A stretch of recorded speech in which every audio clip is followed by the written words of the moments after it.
والله يدعو إلى دار السلام ويهدي من يشاء إلى صراط مستقيم. Islam is peace, Islam is ease, Islam is not danger or disease, Islam is love and prosperity, Islam is not hatred or adversity, Islam is neither maze nor grace, Islam is giving Allah all praise, Islam is keeping up the pace, Islam is for every race, Islam is peace, Islam is ease, Islam is not danger or disease. Welcome to this edition of Beauties of Islam. I'm your host, Yusuf Estes. Today we're going to continue talking about the rights and limits, and that is one of the beauties of Islam. I recall when I first came into Islam that I was pretty much impressed with some of the Western teachings and some of the incidences that were taking place at the time. People were talking at that time about the rights of children, children's rights, and I remember thinking that that's an important thing. You know, children have rights, and we should find out, what are the rights of children.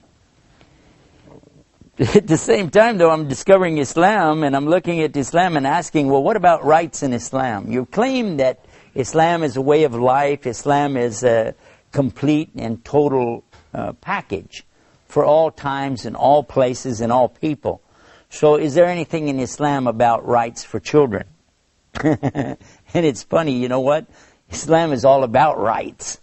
In fact, that's one of the keys, one of the most beautiful things about Islam is the rights and limits.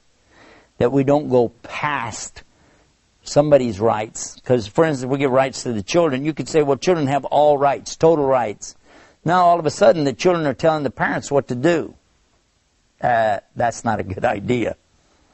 And it was Prophet Muhammad, peace be upon him, that said that one of the signs of the last days is going to be that the children will actually be superior to their own parents, treating their parents like slaves. This means they would be going beyond their rights, doesn't it? And that's exactly what we've discovered, that today, by going out here and talking about children's rights and promoting children's rights without putting a check and balance in place, it seems as though there's no way to stop the children today. When my mother, who was a school teacher for many years, came home from school one night and she said, I'm going to stop teaching. We asked her why. She said, the teachers have lost their rights. It's all about the students' rights, but the teachers have no rights anymore. I didn't quite understand what she was saying. The gravity of the whole thing didn't catch me until I realized that this is exactly the downfall of a society when you give all rights to one group, but you infringe on the rights of another group. Now, when I grew up many years ago, the teacher had the right to paddle the child if they got out of line. They had a little, like a ping pong paddle or something like that, and they would paddle you with that if you misbehaved. But then they passed a law and said no teachers can use this paddle anymore. Well, then what happens? Well, some of the teachers, they would try to swat the child with their hand. Well, they made a law against that as well. They said, no, you can't do that. That's not going to work. So now the teacher has no way to say anything over the student. They can't stop them. In fact, it got to the point where the students would challenge the teachers and say bad things in the face of the teacher and say, what are you going to do about it? Well, what could the teacher do? What can they say? Because here you are, you're trying to teach a class and you got students that will just stand up and say anything, do anything, and what can you do? It got to the point where some of the students were actually striking the teachers. Now that became a serious problem. And of course, then the students began striking each other, hitting one another. And now who can stop them? Because if you put your hand on the child, maybe you grab them too tight, you leave a mark on them or something, they can go to the authorities and you can go to jail. You started out in the morning as a teacher, you wind up at night as a jailbird. Because why? Because you don't have any longer the right to discipline the children. Now, according to the Bible, and that was one of the things that I was very impressed with, of course, in those days as a preacher in Christianity, we find the teaching that's very clear: if you spare the rod, you'll spoil the child. And I always derived the meaning out of that it meant that you have to use the rod at least to let the child see that you're in authority here, Then the child will behave. Otherwise, they don't see any reason to follow the rules, because there's not going to be any punishment if I don't, so who'll stop me? Spoil the rod, spare the rod, spoil the child. That's what it says. Spare the rod, spoil the child. But when I got to Islam, I said, well, what does that teach? They said, well, in Islam, you're not allowed to pick up a stick and beat children. That's not permissible anyway, so we don't have that. But we do have the thing where we teach the children from early on the proper respect for authority. And this is instilled on the child from the time that they're able to move around, that time they're able to start thinking. They learn what they can do and what they mustn't do. This is pretty normal amongst most homes. You see the mother, she'll say, no, no, no, no, don't do this, don't do that. That's normal, and it's good. Of course, in an Arabic home, they will be saying, la, la, la, la, la, la. It's the same meaning. Don't do it.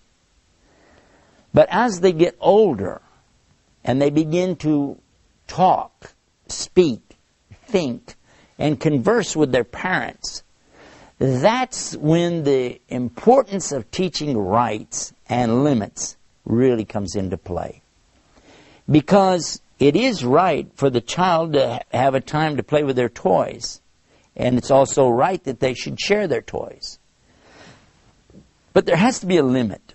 And the limit is going to be that the child cannot go and take from the other children without their permission. So we begin to teach them about asking permission.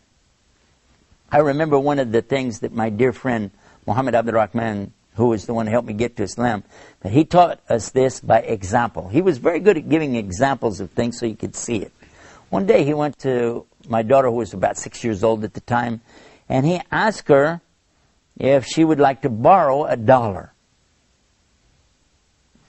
I said, "You borrow $1?" She said yes, so she borrowed the $1 from him. She borrowed $1. He said, okay, and you're my witness. I was a witness. Okay, you got a witness, you borrowed $1. A couple of days later, he asked her, do you have $1? She said she had 4 quarters. He said, okay, can you pay me back the $1 you owe me? She said, okay, and she gave him back the 4 quarters. After she went on to play, I asked him, what was that all about? He said, didn't you get it? I said, no, I don't think I understand what's going on. He said, okay, I was teaching her that if you borrow something, you must pay it back. But you don't pay it back with anything extra. For instance, if she would have said, thank you for loaning me $1, here's the $1 back and maybe a piece of candy, he said, I wouldn't take it. That would be wrong in Islam. That goes beyond what's right. The rights of borrowing are that you give back exactly what was borrowed without anything extra with it. Otherwise it would be called riba or usury. And I thought, whoa, you're teaching a child something, this is too complicated. You're starting out a little kid. He said, no, this is when it's starting. And I thought, will that really work? Well, I found out about it later. Some years later, it happened at the time of Ramadan, and they have this festival called Eid al-Fitr. And this is the celebration after Ramadan. And one of the things that happens is the children go around and smile real big in the parents' faces, and they give them candy, they give them gifts, and they give them money. And my daughter, sure enough, she came running up to me, Daddy, Daddy, look what somebody gave me. It was $100 bill. And I looked at that $100 bill and I was thinking, wow, we can buy her clothes with this. She can get, some toys with this. Maybe we even buy her, an outfit. So many things I was thinking about could be done with that $100 bill. But she went over to the masjid, the mosque, it's called masjid, to a box that was there for donations, and she put the whole $100 bill in that box. I said, what? What'd you just do? She said, I put it in there. I said, why? She said, I always wanted to have $100 to put it in the masjid box, because so many times people talked about things that we need, things that the masjid needs, things the school needs. She said, and I knew I didn't have any money, but I knew if I ever got $100, I would put it in there, and I just got to do it. Isn't that good? And I thought about it. I said, look at this.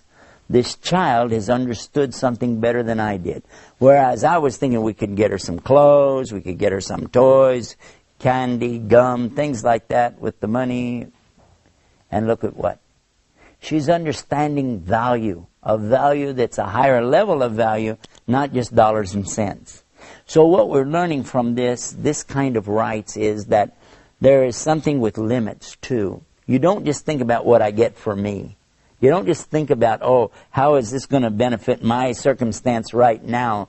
But you think about how it will benefit others. And by the way, all the time you're doing that, Allah is for sure going to be recording and making sure that you get full reward here and in the Day of Judgment. So this is something really big for us. This kind of rights that we're talking about, really, we could talk about this for a very long time. There's a lot of depth behind it. But what I'd encourage you to do is to study this. Sit with your teachers of Islam and read the Quran and read some of the stories from the books. Like this is Sahih Bukhari. These are some of the teachings of the Prophet Muhammad, peace be upon him. And we find a lot of things in there that will really help us to understand about rights and limits. And I'll give you an example of just one of the things that impressed me an awful lot about this, was the rights and limits is spelled out in one of the chapters of the Quran. Now, in another program, we're talking about this same subject in a bigger detail, but I'll just refer to it for you so that you can look it up. Chapter 49 in the Quran, it's called Surah Al-Hujurat. Surah Al-Hujurat. And when you go to this chapter 49 in the Quran, you're going to be surprised to discover how it's telling you the proper dealings with men and women both. What a man should do, what a woman should do, what women together should do as groups, what you shouldn't do, how to behave, how is your behavior, and the akhlaq is what they call it. This is akhlaq, the behavior. And all of these things are dealing with the rights and limits of a human being. I think this is a good chance for me to sum it up and tell you that if you go to our website, the website it's called beautiesofislam.com, and you'll find programs like this will be displayed there. And you'll get a chance also to find our other links that will take you to the Quran and the teachings of Muhammad. And when you go and watch for yourself these little programs, the snippets that we'll have on there for you, I think it'll help you to put all of it in perspective. But the rights and limits that come with Islam are definitely one of the many beauties of Islam. And having said that, I find myself now we're at the end of another program with so much more to go, so we'll ask you to just be with us the next time right here for more beauties of Islam. Until then, salam. Islam is peace, Islam is ease, Islam is not danger or disease, Islam is love and prosperity, Islam is not hatred or adversity, Islam is neither maze nor grace, Islam is giving Allah all praise, Islam is keeping up the pace, Islam is for every race. Islam is peace, Islam is ease, Islam is not danger or disease, Islam is love and prosperity, Islam is not hatred or adversity, Islam is neither maze nor grace, Islam is giving. Allah